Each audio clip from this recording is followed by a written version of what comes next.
Bismillahirrahmanirrahim. Assalamualaikum warahmatullahi wabarakatuh.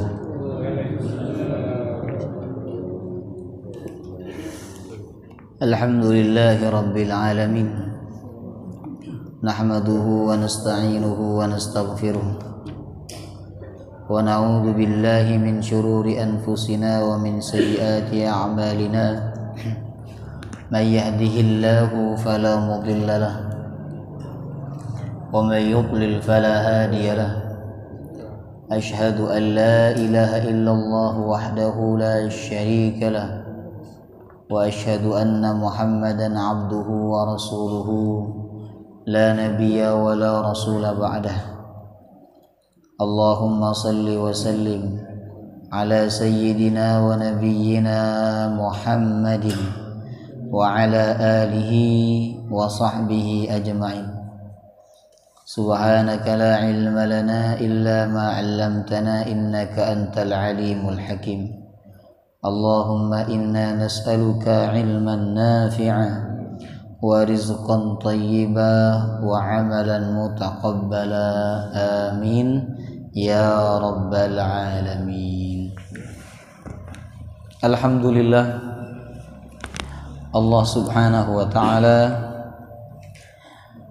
mengumpulkan kita kembali di tempat yang mulia dan di dalam majelis yang mulia untuk mempelajari kitab yang mulia, kitab yang agung, yaitu kitab suci Al-Quranul Karim.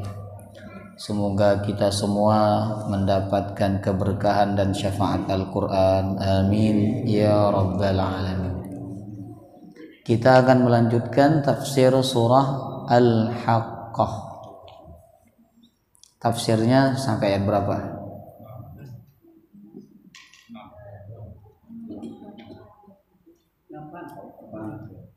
Ayat 8 ya. Baik. Sekarang kita masuk ayat 9.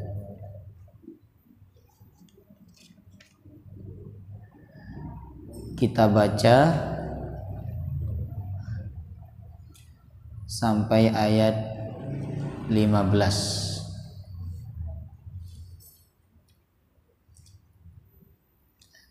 Sampai ayat 18, Bapak Ibu. A'udzu billahi minasy syaithanir rajim. A'udzu billahi minasy syaithanir rajim.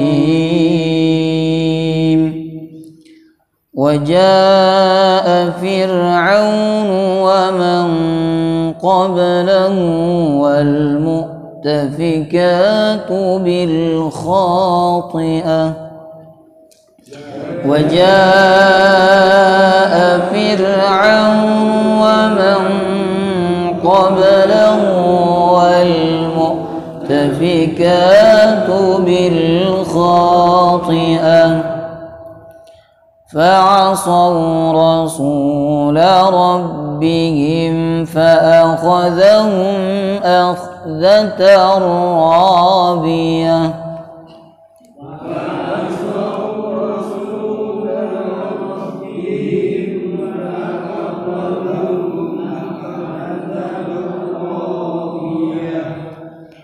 إنا لما طغى الماء حملناكم في الجارية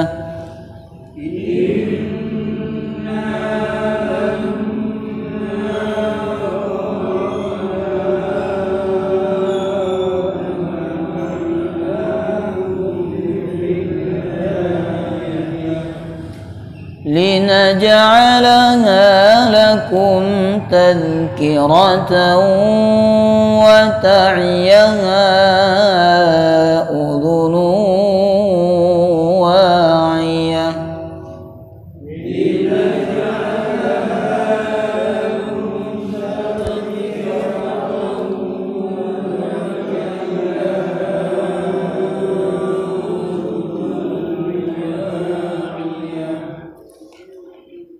فإذا نفخ في الصور نفخة واحدة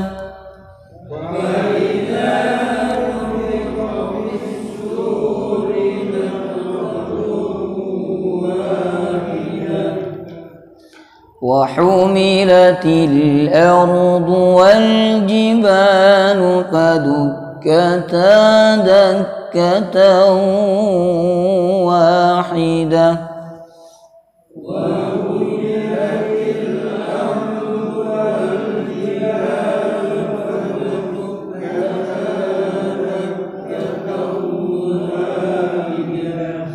فيومئذ وقعت الواقعة فيومئذ وقعت الواقعة وانشقت السماء فهي يومئذ واهية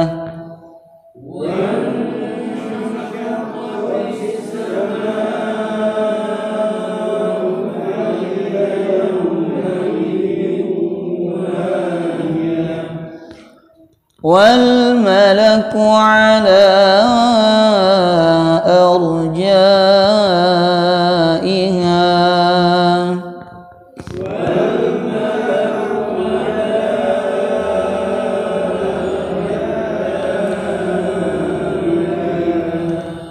ويحمل عرش ربك فوقهم يومئذ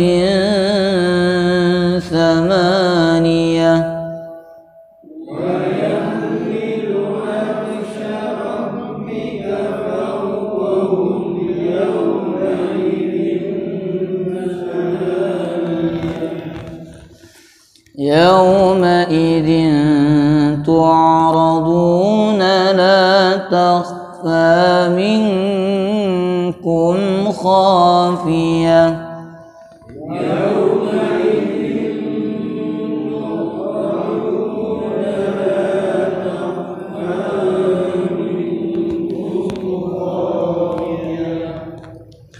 Baik. Awal surah Al-Haqqah berbicara tentang pengantar hari kiamat ya. Yang berbentuk pertanyaan. Al-Haqqah, kiamat. Mal-Haqqah, apa itu kiamat? Wa ma adraka mal-Haqqah, tahukah kamu apa itu kiamat? Nah, Allah belum menjawab pertanyaan-pertanyaan ini, Bapak Ibu. Baru dijawab oleh Allah di ayat berapa? Ayat 13. Fa idza nufikha fis suri nafkhatu wahidah. Sedangkan ayat yang keempat Allah berbicara tentang umat terdahulu yang dibinasakan oleh Allah karena mereka tidak percaya kepada hari kiamat. Jadi sebelum Allah menyebutkan tentang suasana terjadinya kiamat, terlebih dahulu Allah menyebutkan tentang azab dunia yang Allah timpakan kepada umat terdahulu yang tidak percaya kepada hari kiamat ya. Supaya manusia ada gambaran jika azab dunia begitu dahsyat, apalagi azab yang terjadi ketika hari kiamat. Jamaah rahimakumullah. Makanya di ayat yang keempat sampai ayat 12 Allah menyebutkan kisah umat terdahulu. Kadzabat Tsamud wa 'Adun bil qari'ah. Kaum Samud dan kaum Ad. Kaum Samud adalah kaumnya Nabi Saleh, sedangkan kaum Ad kaumnya Nabi Hud. Bil qari'ah, mereka telah mendustakan hari kiamat. Artinya orang mendustakan hari kiamat itu tidak hanya di zaman Nabi Muhammad, tetapi nabi-nabi terdahulu ketika menyampaikan tentang hari kiamat, kebanyakan dari umatnya mendustakan nabinya, mendustakan rasulnya. Nah, ayat ini sebenarnya sebagai hiburan bagi Nabi Muhammad, bahwa bila engkau berdakwah mengajak orang untuk percaya kepada hari kiamat, tetapi ada di antara mereka yang tidak percaya, jangan kaget, jangan gelisah, dan jangan bersedih. Sebab umat terdahulu pun juga tidak percaya kepada nabi mereka, seperti kaum Samud dan kaum Ad. Karena mereka tidak percaya dan mereka tetap membangkang, akhirnya mereka diazab oleh Allah. Kaum Samud diazab dengan apa? Bit-taghiyah, ayat yang kelima. Fa amma Thamudu fa uhliku bit-taghiyah. Adapun kaum Samud, maka mereka dibinasakan oleh Allah dengan at-taghiyah, suara hentakan. Suaranya siapa? Malaikat Jibril. Jadi malaikat Jibril menghentak mereka dengan suaranya, langsung semuanya mati. Jemaah rahimakumullah. Itu azab yang ditimpakan oleh Allah kepada kaum Tsamud, ya. Jadi Allah itu kalau ingin membinasakan manusia, tidak perlu menghancurkan bumi, tidak perlu menghancurkan langit. Cukup Allah kirimkan malaikat dan malaikat itu berteriak, langsung mereka mati. Jemaah rahimakumullah. Kemudian yang kedua kaum apa? Kaum Ad, ayat yang ke-6. Mereka juga membangkang, tidak mau percaya kepada hari kiamat yang disampaikan oleh Rasul mereka, yaitu Nabi Hud. Akhirnya mereka pun juga dibinasakan oleh Allah dengan apa? Birihin sarsarin atiyah, dengan angin kencang yang amat sangat dingin, dan dinginnya itu membinasakan. Jadi angin itu Bapak Ibu, kadang angin datang sebagai rahmat, tapi ada juga angin didatangkan oleh Allah sebagai azab. Makanya ketika kita melihat atau merasakan angin yang begitu kencang, kita disunahkan berdoa, Allahumma inni as'aluka khairaha wa khairama hamila biha. Ya Allah, aku minta kebaikan angin dan kebaikan yang dibawa olehnya. Wa a'udzubika min syarriha wa syarri ma fiha. Ya Allah, aku berlindung kepada Engkau dari kejahatan angin, dari keburukan angin dan keburukan yang dibawa olehnya. Sunnah membaca doa tersebut ketika ada angin yang kencang. Karena tidak selamanya angin itu rahmat, ada kalanya angin itu azab. Sebagaimana angin yang Allah kirim untuk kaum Ad, mereka diazab oleh Allah dengan angin yang begitu dingin. Sakharaha alaihim sab'a layali wa thamaniyata ayyam. Mereka dibawa terbang oleh angin itu di udara selama 7 malam 8 hari. Ini bukan pakai pesawat. Di udara ini mereka dibawa terbang oleh angin selama 7 malam 8 hari. Ya. Kita aja pakai pesawat Bapak Ibu, pakai pesawat nih selama 2 jam itu udah gak tenang pikiran, kecuali tidur. Jemaah rahimakumullah.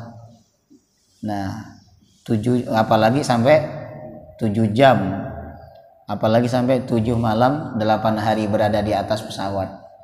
Ini nggak pakai pesawat, ini murni di udara, dibawa terbang oleh angin selama 7 malam 8 hari.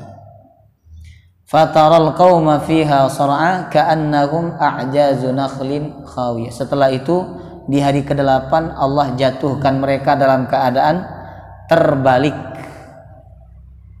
Dalam keadaan terbalik, kepalanya di bawah, kakinya di atas. Kemudian Allah mengibaratkan mereka seperti batang kurma khawiyah yang kosong. Jadi isi badan mereka itu sudah hancur oleh angin yang sangat dingin masuk ke dalam tubuh mereka. Fahal tara lahum min baqiyah, tidak ada seorang pun di antara mereka yang tersisa, semuanya dibinasakan oleh Allah Subhanahu wa taala. Jadi umat terdahulu itu kalau membangkang langsung dibinasakan oleh Allah. Beda dengan umat Nabi Muhammad. Umat Nabi Muhammad juga dibinasakan, namun dibinasakan secara person, secara satu persatu. Abu Jahal, Abu Lahab, enggak langsung serentak mereka dibinasakan oleh Allah Subhanahu wa taala. Kemudian umat terdahulu berikutnya yang juga dibinasakan oleh Allah karena mereka tidak percaya kepada hari kiamat dan mereka membangkang kepada Rasul yang diutus kepada mereka, yaitu Fir'aun. Waja'a Fir'aun wa man qabalahu. Ada yang membaca wa man qibalahu.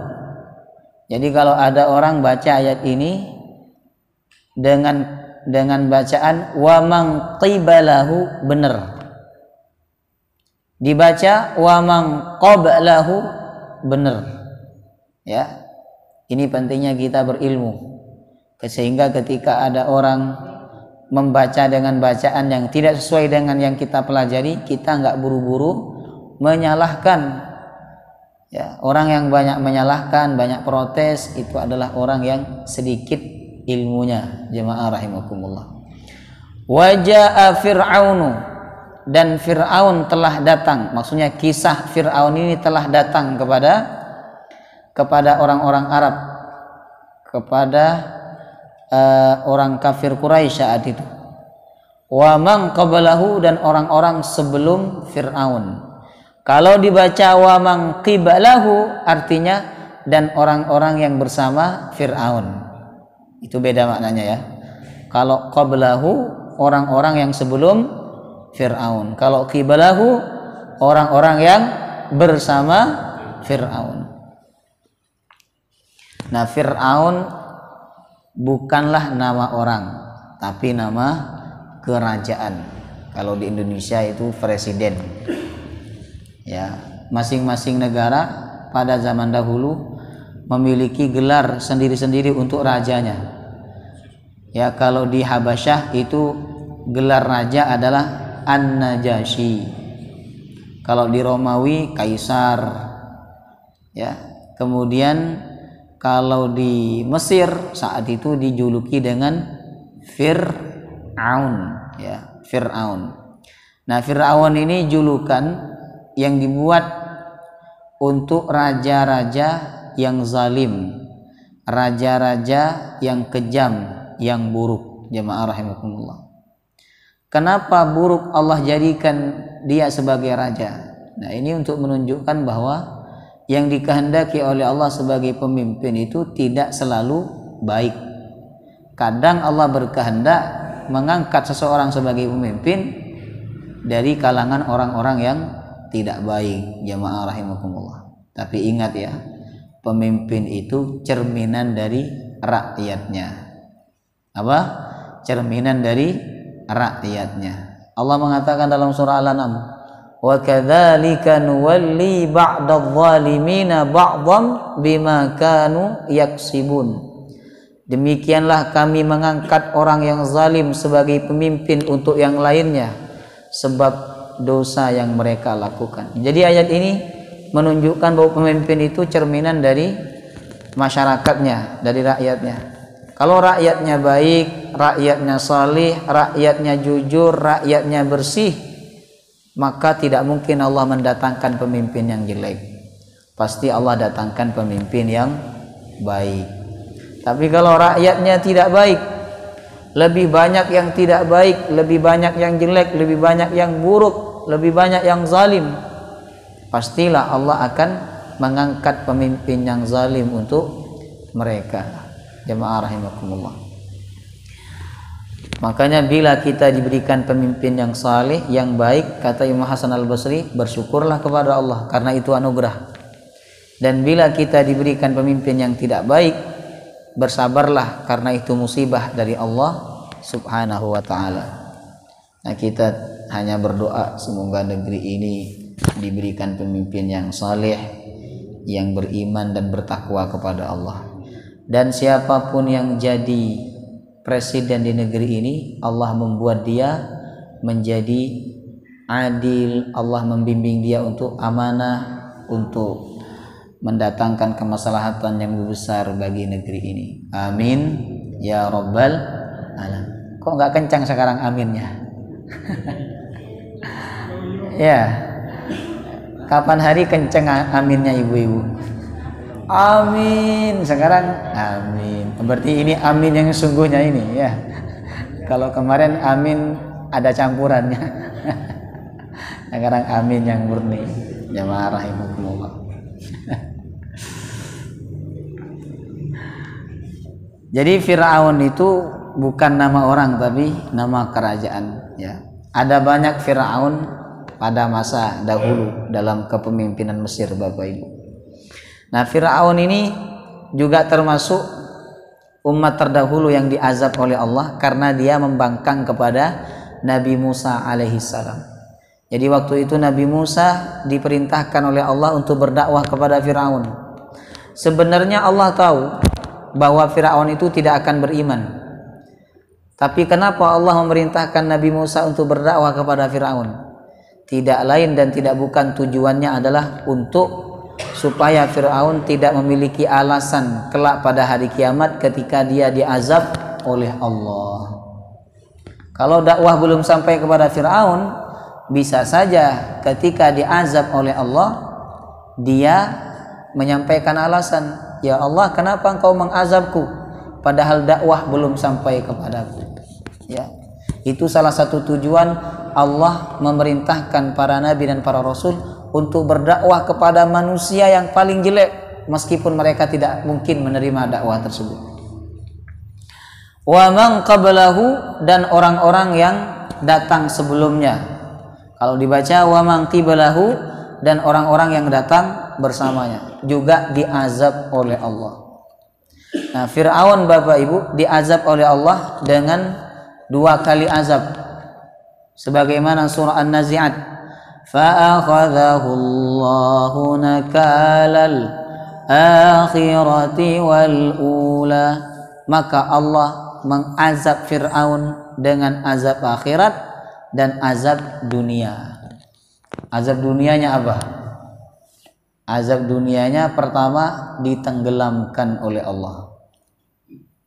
Kenapa azabnya Fir'aun itu ditenggelamkan? Sebab dia suka menenggelamkan bayi laki-laki Bani Israel. Jadi cara membunuh bayi laki-laki Bani Israel itu dicelupkan ke dalam sungai Nil. Dicelupkan, diangkat sampai bayi itu mati. Jamaah rahimakumullah. Kenapa Fir'aun itu menyiksa bayi laki-laki Bani Israel? Itu karena dia takut kepada mimpinya sendiri. Dia mengaku Tuhan tapi takut sama mimpi. Ya. Jadi Allah itu ya, untuk membuat manusia lemah gampang. Allah tidak datangkan malaikat. Allah tidak datangkan penyakit. Allah hanya datangkan apa? Mimpi. Manusia sudah ketakutan. Jadi betapa lemahnya manusia itu. Dan betapa hebatnya Allah Subhanahu wa ta'ala. Nah, waktu itu Firaun mimpi mahkotanya jatuh.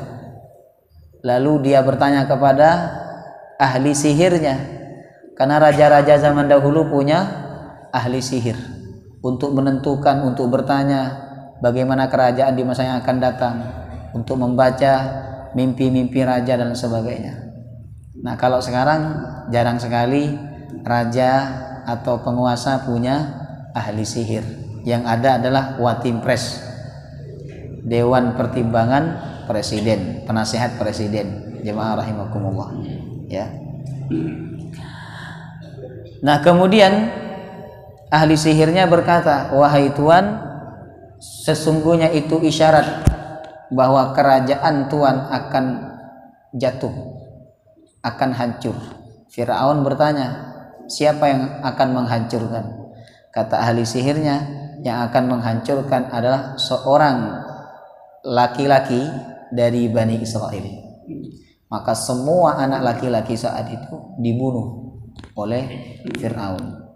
Tapi ternyata anak laki-laki yang kelak akan menghancurkan kerajaannya justru ada di dalam rumahnya sendiri. Nah, ini hebatnya Allah. Jadi semua anak laki-laki Bani Israel itu dibunuh, tapi di dalam rumahnya dia ada anak laki-laki yang kelak akan menghancurkan kerajaan dia. Jadi terkadang Allah itu menyelamatkan kekasihnya melalui musuhnya. Jemaah rahimakumullah, ya. Dan kalau Allah ingin menghancurkan kerajaan seseorang, gampang. Bayangkan, gak disangka-sangka kan anak yang ada di dalam rumahnya dibesarkan oleh dia, dididik oleh dia, tapi pada akhirnya menghancurkan kerajaan dia. Gak nyangka. Itulah hebatnya Allah Subhanahu wa ta'ala. Kemudian pada akhirnya Fir'aun mengaku sebagai Tuhan, lalu Allah Subhanahu wa ta'ala mengazab Fir'aun dengan azab akhirat dan azab dunia. Azab dunianya pertama ditenggelamkan oleh Allah karena dia suka menenggelamkan bayi Bani Israel. Kemudian yang kedua, apa azab dunia untuk Fir'aun? Yaitu Allah Subhanahu wa ta'ala mengabadikan jasadnya. Orang kalau jelek, buruk, kejam dan diabadikan jasadnya, itu azab tersendiri. Karena setiap orang melihat jasadnya, orang akan mencela, orang akan melaknat. Jamaah rahimakumullah, ya. Orang akan melaknat, dan itu azab tersendiri bagi Fir'aun di dunia. Kemudian di akhirat Fir'aun juga diazab oleh Allah Subhanahu wa ta'ala. Dikatakan di dalam ayat yang lain, an-naru yu'raduna 'alaiha ghuduwan wa 'ashiyya. Setiap pagi dan sore Allah menampakkan neraka kepada Fir'aun. Jadi saat ini Fir'aun berada di alam barzah ruhnya, setiap pagi dan sore Allah tampakkan neraka. Wal mu'tafikatu bil khati'ah. Wal mu'tafikat, dan kaum yang dijungkir balikkan negerinya. Ini kaumnya Nabi siapa? Yang negerinya dijungkir balikkan oleh Allah. Kaumnya Nabi Lut alaihi salam. Bapak Ibu, kenapa dijungkir balikkan? Jadi diangkat, saking tingginya ketika diangkat itu sampai malaikat yang di langit mendengar suara ayam, mendengar suara hewan-hewan, ya, saking tingginya malaikat itu mengangkat negerinya kaum Sodom, ya, kaumnya Nabi Lut alaihissalam. Kemudian setelah itu dijatuhkan secara terbalik, lalu kemudian Allah turunkan hujan batu, ya, untuk merajam mereka semua yang sudah mati. Jemaah rahimakumullah. Kenapa Allah mengazab mereka? Itu pertama karena mereka tidak beriman kepada Allah, mereka tidak percaya kepada hari kiamat, kemudian mereka melakukan dosa yang belum pernah dilakukan oleh umat sebelum mereka. Apa dosanya? Yaitu homoseksual, ya, mereka suka kepada laki-laki, laki-laki suka kepada laki-laki. Ada beberapa kebiasaan kaum Sodom, Bapak Ibu, yang sangat dibenci oleh Allah Subhanahu wa ta'ala. Di antara kebiasaan mereka adalah merampok, kemudian suka berzina, suka menzolimi orang lain, lalu termasuk juga kebiasaan jelek mereka adalah suka kentut sembarangan. Itu kaum Sodom. Jadi kalau di dalam majelis-majelis seperti ini mereka kentut itu dinyaringkan. Nah, itu termasuk kaum Sodom, kaumnya Nabi Lut alaihissalam. Makanya kalau ada seorang kentut sembarangan, walaupun di hadapan pasangannya, di hadapan anaknya, tapi kentut sembarangan, jemaah rahimakumullah, itu termasuk kaum apa? Kaum Sodom, ya, kaum yang tidak tahu malu. Jemaah rahimakumullah. Dan termasuk juga kebiasaan mereka yang sangat dilaknat oleh Allah adalah mereka suka kepada lelaki. Jadi laki-laki suka sama laki-laki. Nah, ini penyakit. Kalau ada sekarang laki-laki suka sama laki-laki, itu bukan penyakit baru. Penyakit yang dulu pernah ada di zaman Nabi Lut alaihi salam. Ya. Ketika mereka zalim, ketika mereka durhaka kepada Allah, maka Allah mengutus Nabi Lut alaihi salam untuk berdakwah kepada mereka. Nah, waktu Nabi Lut berdakwah kepada mereka, apa kata Nabi Lut? Atatuna al-fahishata ma sabaqakum biha min ahadin minal alamin. Kenapa kalian melakukan perbuatan keji yang belum pernah dilakukan oleh orang-orang sebelum kalian? Innakum lata'tuna ar-rijala syahwatan min dunin nisa. Kalian telah mendatangi laki-laki sebagai syahwat kalian, untuk melampiaskan syahwat kalian, bukan perempuan yang kalian datangi.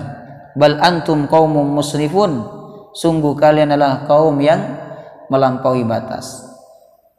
Ketika Nabi Lut berdakwah demikian kepada mereka, tiba-tiba mereka menolak dengan cara yang kasar. Apa kata mereka? Akhrijuhum min qaryatikum innahum unasun yatatahharun. Keluarkanlah, usirlah Lut dan pengikutnya dari negeri kalian, sesungguhnya Lut dan pengikutnya itu kaum yang sok suci. Ya. Jadi orang bilang sok suci itu bukan hanya sekarang. Di zaman Nabi Lut sudah ada orang yang punya perkataan sok suci kepada orang yang mengajak dia kepada Allah Subhanahu wa taala. Kemudian jemaah rahimakumullah, mereka tetap membangkang, bahkan mereka tetap menjadi-jadi melakukan homoseksual. Nah, di barat Bapak Ibu, di Eropa jemaah rahimakumullah, itu sampai ada komunitasnya, bahkan dilindungi oleh undang-undang. Bahkan pernah mereka unjuk rasa sebab ada undang-undang yang melarang homoseksual. Unjuk rasa mereka. Akhirnya pemerintah di sebuah negara tertentu melegalkan homoseksual. Jadi laki-laki boleh menikah dengan laki-laki. Ya, apa yang dicari kalau laki-laki menikah dengan laki-laki? Apa yang dicari kalau laki-laki menikah dengan laki-laki? Itu penyakit. Ya, itu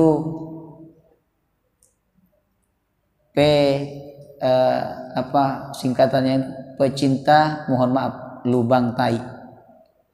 Ya, pecinta lubang tai, kata ada orang yang memberikan singkatan yang seperti itu. Itu kan orang yang tidak normal, jemaah rahimakumullah. Nah, maka semoga anak keturunan kita diselamatkan oleh Allah dari penyakit ini. Amin ya rabbal alamin. Kemudian jadi ada orang itu memperjuangkan kebatilan dan tidak malu memperjuangkan kebatilan. Makanya kita tidak boleh malu memperjuangkan kebenaran. Bila ada orang tidak malu memperjuangkan kebatilan, kita jangan sampai malu memperjuangkan kebenaran. Jemaah rahimakumullah. Nah, akhirnya mereka diazab oleh Allah. Cara Allah mengazab kaumnya Nabi Lut yaitu Allah Subhanahu wa taala mengutus 3 malaikat yang saat itu menyerupai laki-laki yang sangat tampan. Malaikat itu adalah malaikat Israfil, malaikat Jibril, dan malaikat Mikail. Ya. 3 malaikat ini datang ke kaumnya Nabi Lut, kemudian ke rumahnya Nabi Lut alaihi salam dalam keadaan menyerupai seorang laki-laki yang sangat tampan. Nah, waktu itu Nabi Lut sangat takut dengan kedatangan mereka. Walaupun Nabi Lut tahu itu adalah para malaikat, tapi Nabi Lut sangat khawatir dengan kedatangan mereka, sebab kaumnya tidak bisa melihat laki-laki yang sangat tampan. Mereka akan datang bergerombol, kemudian mereka akan menggaulinya. Jemaah rahimakumullah. Maka Nabi Lut meminta kepada keluarganya untuk merahasiakan kedatangan 3 tamunya itu. Tapi istrinya yang tidak beriman kepada Allah Subhanahu wa taala akhirnya keluar rumah dan memberitahukan kepada kaumnya bahwa di rumahnya Nabi Lut ada 3 laki-laki yang sangat tampan. Akhirnya kaumnya datang ke rumah Nabi Lut. Kemudian 3 malaikat itu berkata kepada Nabi Lut, "Wahai Lut, keluarlah engkau bersama keluarga engkau, tinggalkan negeri ini. Karena setelah ini negeri ini akan dihancurkan oleh Allah Subhanahu wa ta'ala." Maka Nabi Lut dan keluarganya keluar, anaknya, kemudian istrinya. Tetapi istrinya kemudian tidak mau ikut Nabi Lut alaihissalam, maka istrinya pun mendapatkan azab di negeri itu. Negerinya diangkat oleh Allah, kemudian dijungkir balikan. Itulah yang disebut dengan wal mu'tafikatu. Kenapa Allah Subhanahu wa ta'ala mengazab Fir'aun dan mengazab kaumnya Nabi Lut? Bil khati'ah, sebab mereka telah berbuat salah, berbuat dosa. Khati'ah ini Bapak Ibu isim fa'il, ya, isim fa'il dari kata khata. Kalau khata isim masdar, isim fa'ilnya khati. Artinya perbuatan salah itu bukan lagi sekali 2 kali, tapi berulang kali, sampai Allah menyebut mereka dengan istilah khati'ah, ya, orang yang selalu melakukan perbuatan salah atau perbuatan dosa. Fa'asaw rasula rabbihim, mereka telah mendurhakai Rasul Allah yang diutus kepada mereka. Fa'akhadhahum akhdatar rabiyah, lalu Allah mengazab mereka akhdatar rabiyah, dengan azab yang sangat pedih, ya. Kemudian ayat 11, inna lamma taghal ma'u hamalnakum fil jariyah, sesungguhnya ketika air sudah melampaui batas, maksudnya sudah mencapai ke gunung. Ini kisahnya Nabi Nuh alaihissalam. Hamalnakum fil jariyah, maka kami membawa kalian wahai manusia fil jariyah, di dalam kapal. Kenapa Allah menyebut kalian? Kenapa Allah tidak menyebut kami membawa Nuh dan kaumnya di atas kapal, tapi Allah menyebut kami membawa kalian? Nah, karena kita ada sekarang ini sebab Allah menyelamatkan Nabi Nuh dan kaumnya yang beriman di atas kapal itu. Kalau Allah tidak menyelamatkan mereka semua, maka tidak ada kehidupan lagi.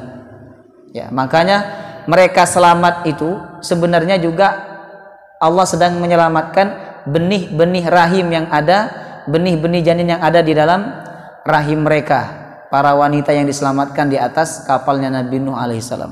Makanya Allah menggunakan kata kalian. Hamalnakum, kami menyelamatkan kalian wahai manusia, fil jariyah, di atas kapal, ya.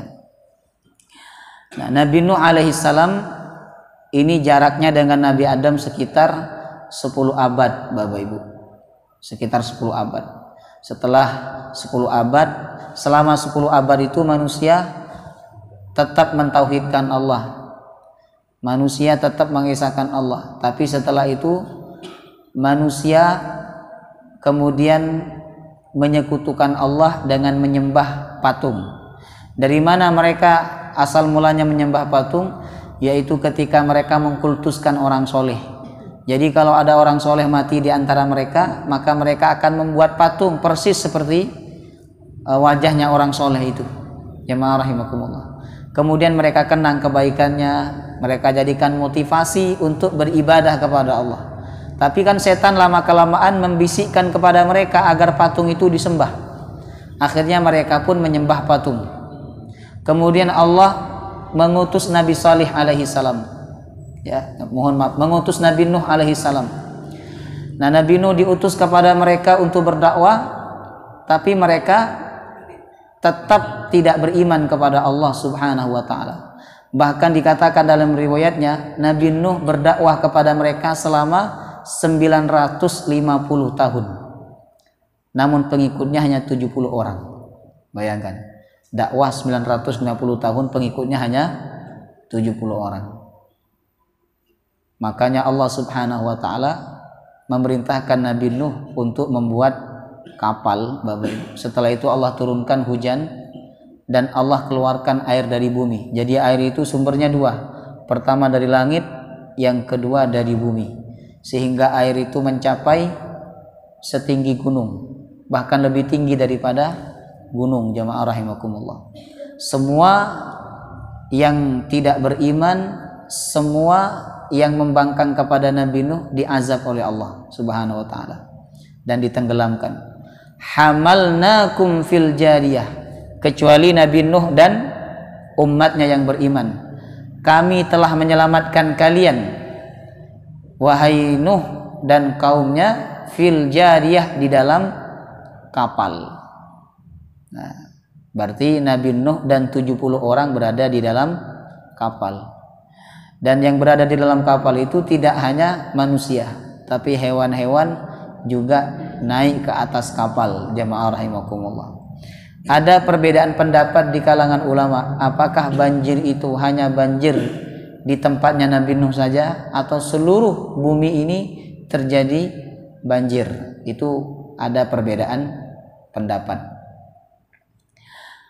Linaj'alaha lakum tadhkiratan wa ta'iyaha udhunu wa'iyah, agar kami menjadikan kisah-kisah tersebut lakum, bagi kalian wahai orang-orang beriman, tadhkiratan, sebagai pelajaran atau peringatan, wa ta'iyaha udhunu wa'iyah, dan agar diperhatikan oleh telinga-telinga yang mendengarkan. Jadi setiap kisah yang Allah sampaikan dalam Al-Quran itu tujuan utamanya tadhkirah, sebagai pelajaran Bapak Ibu. Artinya kalau kita tidak mengambil pelajaran, berarti kita belum sampai kepada tujuan utamanya. Wa ta'iyaha udhunu wa'iyah, dan agar telinga-telinga yang mendengarkan dapat mengambil pelajaran juga. Nah, setelah Allah Subhanahu wa taala bercerita tentang umat terdahulu, bagaimana Allah mengazab mereka, maka di ayat 13 sampai beberapa ayat berikutnya Allah menjawab pertanyaan di ayat nomor 3. Allah berbicara tentang suasana hari kiamat. Jadi setelah Allah menyebutkan betapa dahsyatnya azab dunia, kemudian baru Allah ceritakan tentang dahsyatnya hari kiamat, supaya manusia punya pemikiran, jika azab dunia begitu dahsyat, apalagi azab ketika terjadinya kiamat. Maka di ayat 13 Allah menyatakan, fa idza nufikha fis suri nafkhatu wahidah, apabila sangkakala ditiup, nafkhatu wahidah, dengan satu kali tiupan. Ya, siapa yang meniup sangkakala? Ada riwayat menyebutkan malaikat Israfil alaihi salam. Ya, sangkakala itu ditiup Bapak Ibu sebanyak 2 kali ya. 2 kali. Tiupan yang pertama, 1 kali tiupan yang pertama itu tujuannya adalah untuk mematikan manusia dan untuk menghancurkan alam semesta. Makanya di ayat 14 Allah menyatakan, wa humilatil ardu wal jibalu fadukkata dakkata wahidah. Pada saat itu bumi diangkat, wal jibalu, begitu juga gunung-gunung diangkat oleh Allah, fadukkata dakkata wahidah, maka keduanya dihancurkan dengan 1 kali penghancuran. Ada ulama yang menafsirkan dukkata ini dibenturkan. Jadi bumi dan gunung dibenturkan dengan 1 kali benturan, sehingga bumi dan gunung itu hancur lebur. Jamaah rahimakumullah. Nah, ini terjadi pada tiupan yang pertama. Sedangkan tiupan yang kedua, ditiup sangkakala itu oleh malaikat Israfil, tujuannya apa? Untuk membangkitkan manusia. Jadi hanya ada 2 kali tiupan. Yang pertama untuk menghancurkan alam semesta, yang kedua untuk apa? Membangkitkan manusia. Tiupan yang pertama ketika terjadi, bumi dan gunung diangkat lalu dibenturkan sehingga terjadi ledakan yang begitu dahsyat sehingga bumi dan gunung itu hancur sehancur-hancurnya. Kemudian Allah menyatakan fayauma idziw waqa'atil waqi'ah, maka saat itulah betul-betul terjadi apa yang terjadi. Ya, terjadi apa yang terjadi, maksudnya hari kiamat. Maka saat itulah betul-betul terjadi kiamat. Ya. Wallahu taala a'lam bishawab. Ayat 16 dan ayat-ayat berikutnya insyaallah kita bahas pada pekan yang akan datang. Sepertinya kita kurang 2 kali pertemuan lagi Bapak Ibu sebelum Ramadan. Insyaallah saya berusaha untuk menyelesaikan tafsir surah Al-Haqqah ya. Saya targetkan pekan depan kita bahas ayat 16